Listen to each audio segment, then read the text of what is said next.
stop what you are doing right now. I need to ask you something important. How many times did you look at your baby today? How many times did your baby look back at you? You probably had those moments. Maybe during feeding, maybe while changing a diaper, maybe just while sitting in the same room. Those little seconds where your baby looked at your face and you looked back, did you know that those moments are building your baby's brain? Not just helping it grow, actually building it. The shape of it, the speed of it, the power of it. Most parents do not know this.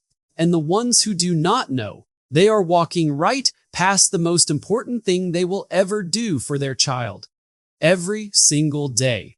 For a long time, scientists and parents both believed that the big moments mattered most. The first word, the first step.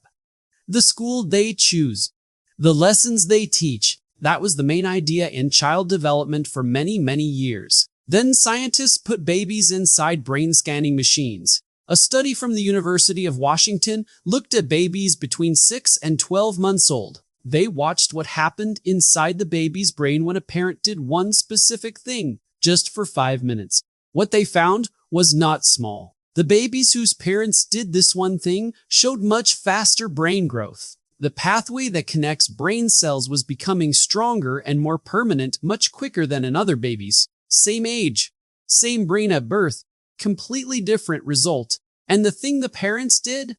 It takes 5 minutes. You do not need money for it. You do not need training. You do not need any special tools. You are probably already doing parts of it. You just do not know what it is yet. That changes today. To understand this habit, you first need to understand something about how human babies are born. A human baby is born with only about 1/4 of its final brain size. If you compare this to other animals, even monkeys and apes, our babies are born much less ready. A baby horse can walk in hours. A baby chimp can hold on to its mother on its own. A human baby cannot do almost anything alone. This is not a mistake. Scientists call this period exterogestation. It simply means the part of development that happens outside the mother's body. For humans, this outside development period lasts around 9 to 12 months after birth. During this time, the baby's brain does not grow on its own. It cannot. It needs the caregiver. It uses the sound of the caregiver's heartbeat, the rhythm of their breathing, the sound of their voice, the look on their face. These things are not just comforting. They are instructions. They tell the baby's brain how to build itself. The baby's developing brain is asking one big question over and over again. Is this world safe? Is this a world where I can explore and learn? Or do I need to stay on guard? The answer does not come from one big moment. It comes from hundreds of small ones. And the 5-minute habit is where those small moments happen most powerfully. So what is the habit? It is called serve and return. And it was studied for 15 years by researchers at Harvard University. Here's how it works. When a baby reaches towards something, or makes a sound, or looks at you, that is a serve. Like a serve in tennis, the baby is sending something to you. When you respond with a look, a word, a smile, a gentle sound back, that is a return. You send something back. Harvard researchers found that this back-and-forth exchange is the single most important thing for building a healthy brain in a child. Not reading to them, not playing educational videos, not buying the right toys. This, just this. But here is the part most parents miss. The habit only works when the baby starts it, not when you start it, when they start it. And the problem is, a baby's serve looks like almost nothing. It looks like a glance at the window, a small sound with no clear meaning, a hand that suddenly rises up, a 2-second pause where they look right at your face and then look away again. That is a serve. That is your baby reaching out to you, asking you to build something with them. And when you catch it and return it, even just with a look, or by repeating the sound they made, or by saying a simple word, something real happens inside their brain. A pathway gets stronger, a connection gets deeper. Scientists at MIT studied children aged 3 to 5 and mapped the connections inside their brains.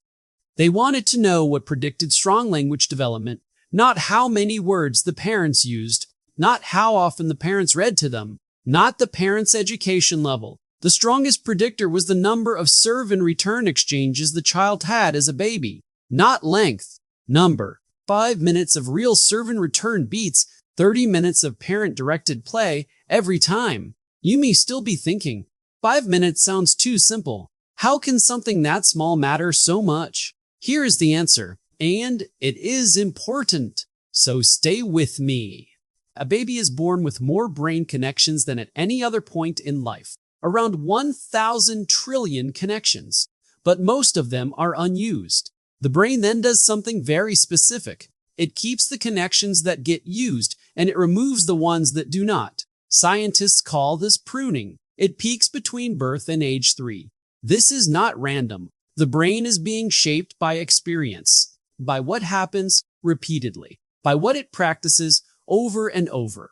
Serve and return exchanges activate the most important part of this process. They build the network in the brain responsible for emotional control, focus and attention, language, and the ability to care for others. Each exchange is one repetition. Each repetition makes the pathway stronger. And the pathways built in the first 2 years of life do not just affect early childhood. They become the ground on which everything else is built. Language sits on them. Learning sits on them. Relationships sit on them.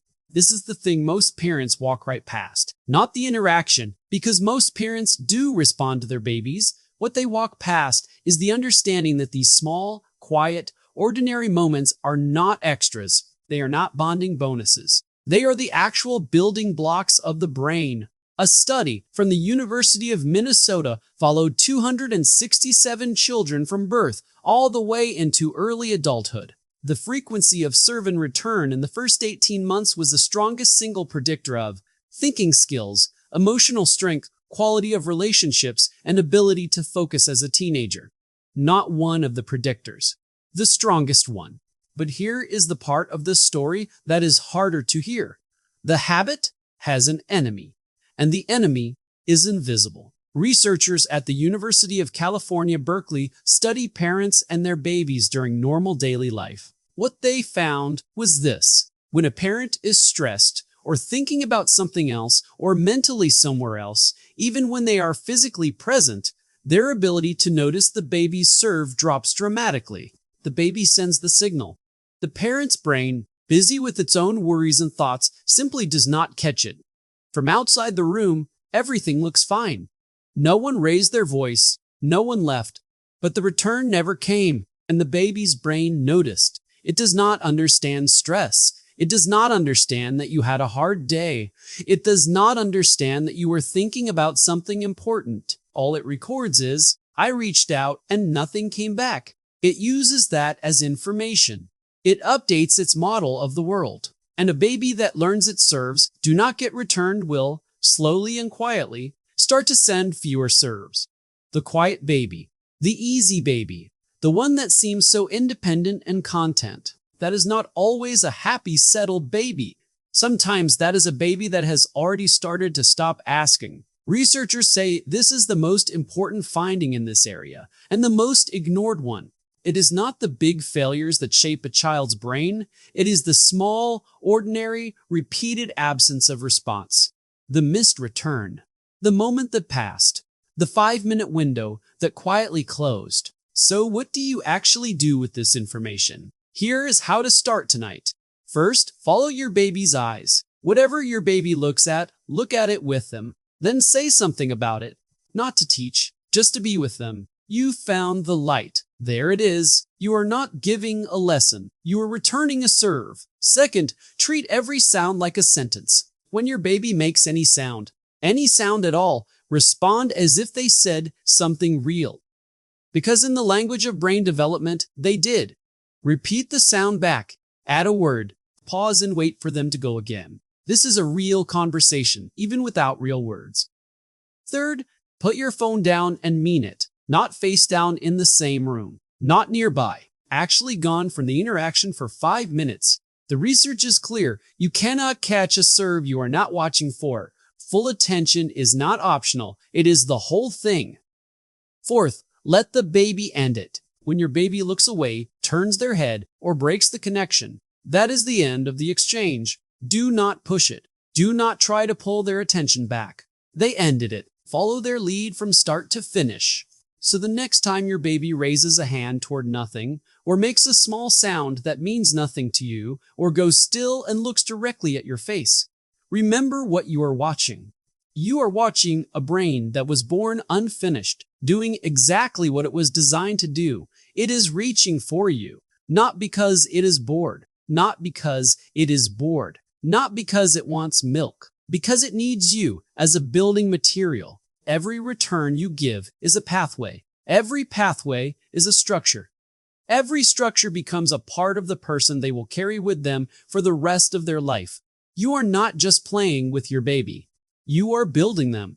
I want you to do one thing right now. Go to the comments and tell me, what does your baby's serve look like? Is it a specific sound they make? A way they raise their hand? A moment where they go quiet and just stare at your face? Tell me, because somewhere another parent is reading these comments at 3 in the morning, baby wide awake, feeling completely alone, and they need to see that other parents are watching for these moments too. And if you want to know what happens inside your baby's brain when the serve does not get returned, what the nervous system actually does when it reaches out and nothing comes back, that is exactly what we are going into next. The science behind it is not what most parents expect, and it will change how you see every single moment of your day.